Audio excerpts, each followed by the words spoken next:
अस्सलाम वालेकुम स्टूडेंट, मेरा नाम है डॉक्टर इमरान खानज़ादा और आप देख रहे हैं मेडिकल एस्पायरेंट। स्टूडेंट, हम अपनी फर्स्ट ईयर बायोलॉजी का आज जो टॉपिक डिस्कस करने वाले हैं वो है फाइलम नाइडेरिया या फाइलम सेलेंट्रेटा। स्टूडेंट, इससे पहले हम अपना पहला फाइलम कंप्लीट कर चुके हैं, फाइलम पोरीफेरा। उसके तमाम एस्पेक्ट्स हम स्टडी कर चुके हैं। अगर उसके हवाले से कोई क्वेश्चन हो तो आप वो पूछ सकते हैं कमेंट बॉक्स में। और आज हम अपना सेकेंड फाइलम स्टार्ट करने जा रहे हैं।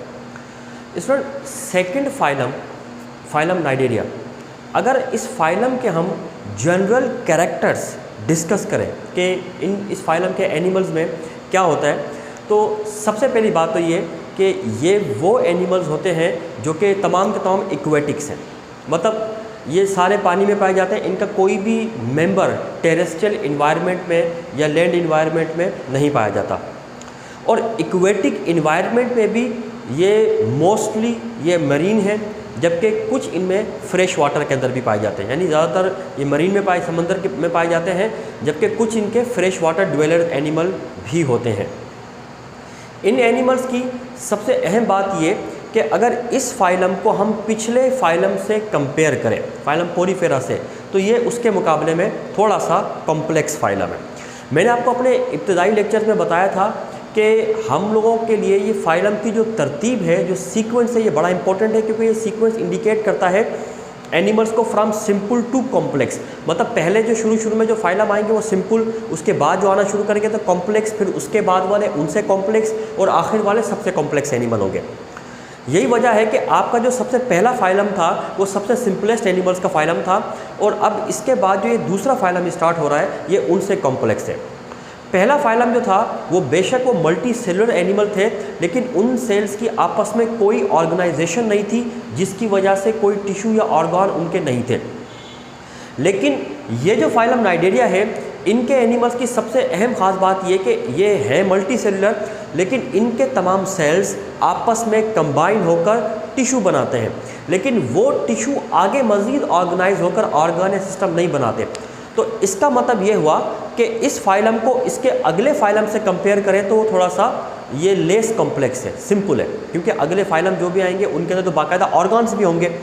लेकिन अगर इस फाइलम को इसके पिछले फाइलम यानी फाइलम पोरीफेरा से कंपेयर करते हैं तो ये कॉम्प्लेक्स है, क्योंकि फाइलम पोरीफेरा के जो एनिमल थे वो बिल्कुल सिंपल टाइप के थे। उन एनिमल्स में कोई टिश्यू लेवल की ऑर्गेनाइजेशन नहीं थी। तो हम ये कह सकते हैं कि लेवल ऑफ ऑर्गेनाइजेशन इस फाइलम के एनिमल में टिश्यू ग्रेड का होता है, tissue grade of level of organisation होती है। अब वो टिश्यू क्या होते हैं, कैसे होते हैं, इस फाइलम में अभी हम डिस्कस करते हैं। दूसरी चीज़ ये कि ये जो फाइलम है, इनकी अगर हम सिमेट्री देखते हैं तो ये फाइलम के जो एनिमल हैं दे आर रेडियली सिमेट्रिकल। ये रेडियली सिमेट्रिकल एनिमल्स का एक फाइलम है। अब रेडियली सिमेट्रिकल क्या होता है, ये हम अपना एक लेक्चर आपने कवर किया था जिसमें था क्लासिफिकेशन बेस्ड ऑन सिमेट्री, उसके अंदर मौजूद है। इसका लिंक भी डिस्क्रिप्शन बॉक्स में मौजूद है, आप चाहें तो ये देख सकते हैं कि रेडियली सिमेट्रिकल एनिमल किसे कहते हैं। तो ये जो एनिमल होते हैं ये रेडियली सिमेट्रिकल होते हैं। अच्छा, इस फाइलम के एनिमल्स की एक ख़ास बात ये होती है कि ये दो फॉर्म में पाए जाते हैं। यानी एक वो होते हैं जो सीसाइल होते हैं, अपनी लाइफ एक ही जगह पर गुजारते हैं, और एक वो होते हैं जो मोटाइल होते हैं, मतलब हरकत करने की एबिलिटी रखते हैं। तो ये एनिमल सीसाइल भी हो सकते हैं इस फाइलम के, और इस फाइलम के जो एनिमल हैं वो मोटाइल भी हो सकते हैं। इसके अलावा एक और मोस्ट इम्पॉर्टेंट कैरेक्टर इस फाइलम के एनिमल्स का है, और वो ये कि इस फाइलम के जो एनिमल हैं वो उसके अंदर दो जर्म लेयर्स पाई जाती हैं। अब दो जर्म लेयर्स कैसे पाई जाती हैं कि अगर मिसाल के तौर पे आप यहाँ पर देखते हैं तो आप देखते हैं कि ये एक आउटर लेयर है जो कहलाती है एक्टोडर्म, और ये एक इनर लेयर है जो कहलाती है एंडोडर्म। यानी एक्टोडर्म और एंडोडर्म दो जर्म लेयर्स मौजूद हैं, और इन जर्म लेयर्स की मौजूदगी की वजह से ही इस फाइलम के एनिमल्स को हम डिप्लोब्लास्टिक एनिमल्स कहते हैं। अब देखें,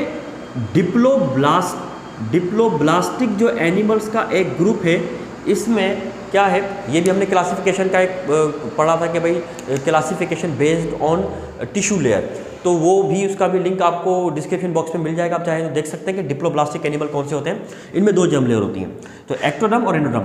और वो जो हमने अभी थोड़ी देर पहले बात की थी कि ये एनिमल का एक ऐसा ग्रुप है कि जिसमें लेवल ऑफ ऑर्गेनाइजेशन जो है पिछले फाइलम के मुकाबले में थोड़ा सा हायर है, मतलब टिश्यू ग्रेड की लेवल ऑफ ऑर्गेनाइजेशन होती है, वो दरअसल इन्हीं की बात की जा रही थी कि इनके सेल्स आपस में कंबाइन होकर एक्टोडर्म और एंडोडर्म ये बनाते हैं, यानी ये टिश्यू बनाते हैं, लेकिन फिर इन टिश्यू से कोई ऑर्गन वगैरह ऐसी कोई भी चीज़ आगे फर्दर डेवलप नहीं होती।